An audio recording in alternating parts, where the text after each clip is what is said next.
The Princess Knight by Cornelia Funke and illustrated by Kirsten Meyer. The Princess Knight. King Wilfred the Worthy had 3 sons. He brought them up just as his father had brought him up, and they were taught all the things he had been taught. He wanted them to be better than his best knights.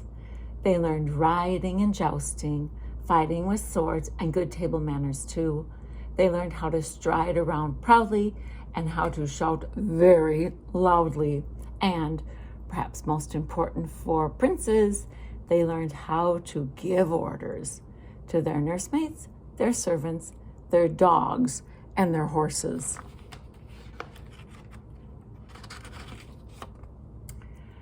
Then Queen Violetta had a daughter, but the queen died when the baby was born, so the little girl was called Violetta. No one would dare tell the king how to do anything, especially how to raise his little girl, so he decided to teach her the same lessons that he taught his sons. Even though she was so small, she could hardly lift a sword at all. Her brothers teased her and called her names. Itsy bitsy little Vi, little girl can't hurt a fly. And they would boast that they were so strong, even the most spirited horse would obey them. Then they'd strike the heads off practice dummies so hard that the heads would fly right over the castle walls. And they would laugh and laugh at their little sister as she struggled to mount a horse in her heavy armor, as if it were the funniest thing they'd ever seen.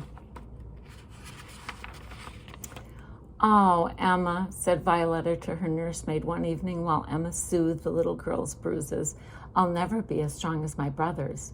"Not as strong, maybe, but you are 3 times as clever," said Emma sensibly.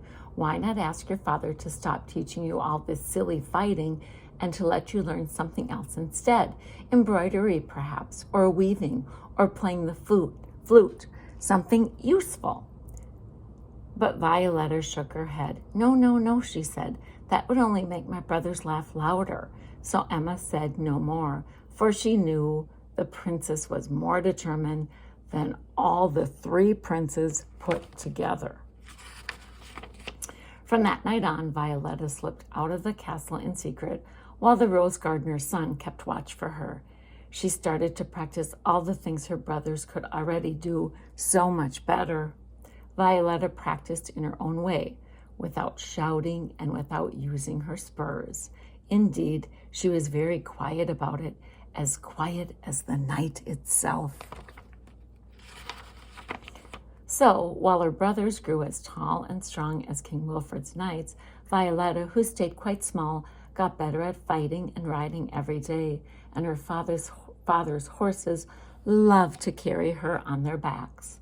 Violetta became so nimble and quick that when her 3 brothers practiced jousting with her, their spears and swords just hit empty air, and the princes soon stopped laughing at her, and they stopped calling her Itsy Bitsy Little Vi. Then came the day before Violetta's 16th birthday, and the king asked to see her. "Violetta," said King Wilfred, "I'm going to hold a jousting tournament in honor of your birthday. The victory prize will bring the bravest knights in the land flocking to the castle." "What will the prize be, father?" asked Violetta, wondering which horse she would ride, which of her suits of armor would be lightest, and which plume she would wear in her helmet. "The prize," said King Wilfred, "will be your hand in marriage. So put on your finest gown and practice your prettiest smile." Violetta turned as red as the roses beside the castle moat. "What?" she cried. "You want me to marry some dimwit in a tin suit? Just look at your own knights. They whip their horses, and they can't even write their own names." Her father was so angry that he locked Violetta up in the castle tower all by herself. Not until the moon was shining high in the sky did the king tell Violetta's youngest brother to let her out.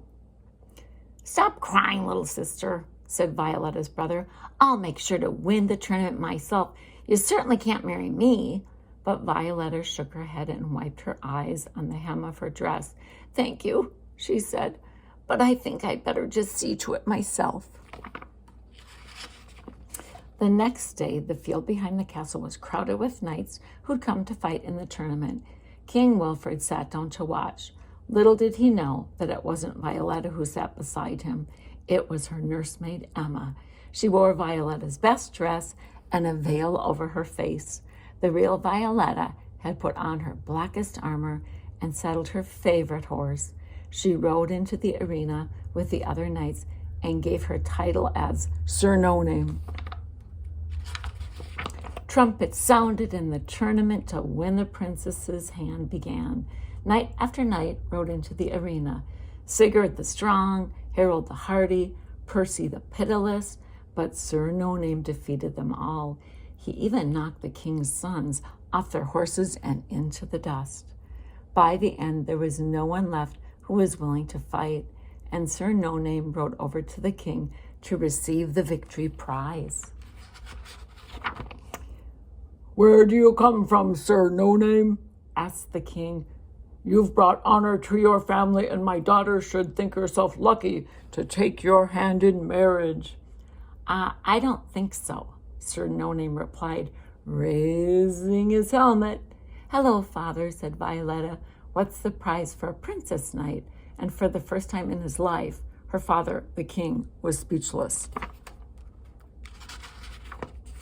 Violetta turned to the defeated knights, sitting battered and bruised on their horses. Very well, she said. I shall choose my own prize. I hereby proclaim that no one will ever win Princess Violetta's hand in marriage without first defeating Sir No Name. Then she turned on her horse and rode away, far, far away, and she didn't return for a year and a day. And when she did, why, her father, King Wilfred the Worthy, gave her a horse as black as her armor, and nobody, not even her brothers, challenged the princess ever again. And who did she marry? Well, if you must know, many years later, she married the rose gardener's son and lived happily ever after. The end.